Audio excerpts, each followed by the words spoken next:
Dunaj vylieval do ramien a na lúky, dreli sa ryby práve v takomto prostredí. Dnes takýchto miest takmer niet.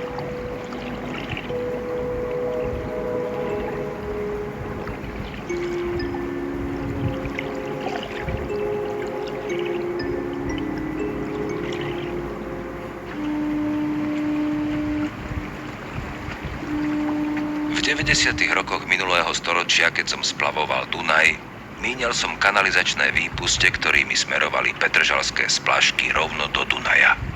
Kalný, páchnúci prúd plný zvyškov civilizácie ma sprevádzal ešte dlhé kilometre, až nakoniec plynul s dunajskou vodou.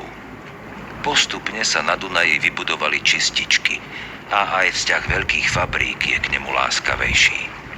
Bodaj by také boli aj posádky lodí, ktoré občas tajne v noci vypustia do rieky obsah nádrží s fekáliami.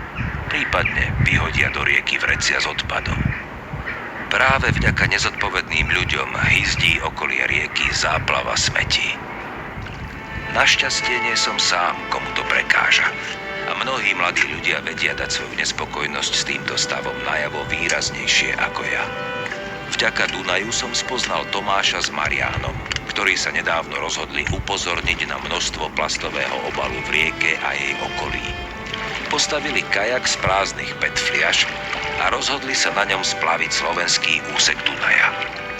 Keď nasadám do svojho člna, aby som ich sprevádzal, spomeniem si, ako som kedysi starostlivo ochraňoval svoju prvú PET fľašu od limonády z Rakúska.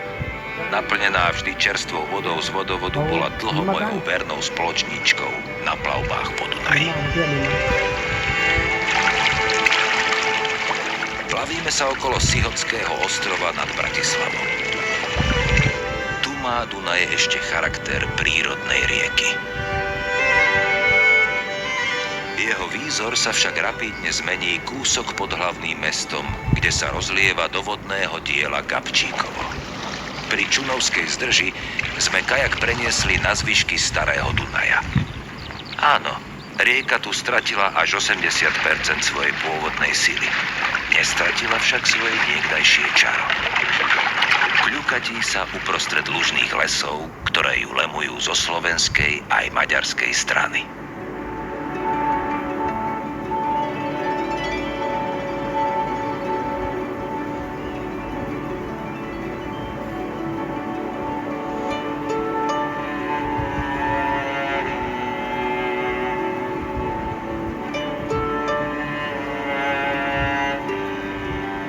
Gabčíkovskou elektrárňou sa opäť plavíme po Dunaji v jeho niekdajšej sile.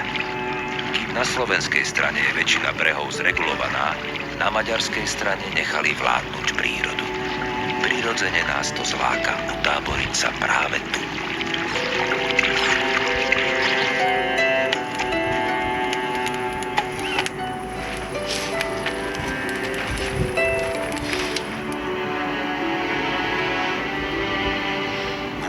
Pri dedinke Moča zostali zachované riečne ostrovy s pralesom lužného lesa.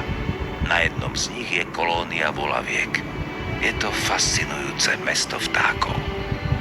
Pod Bratislavou bolo niekoľko podobných, no zmizli pod vodným dielom.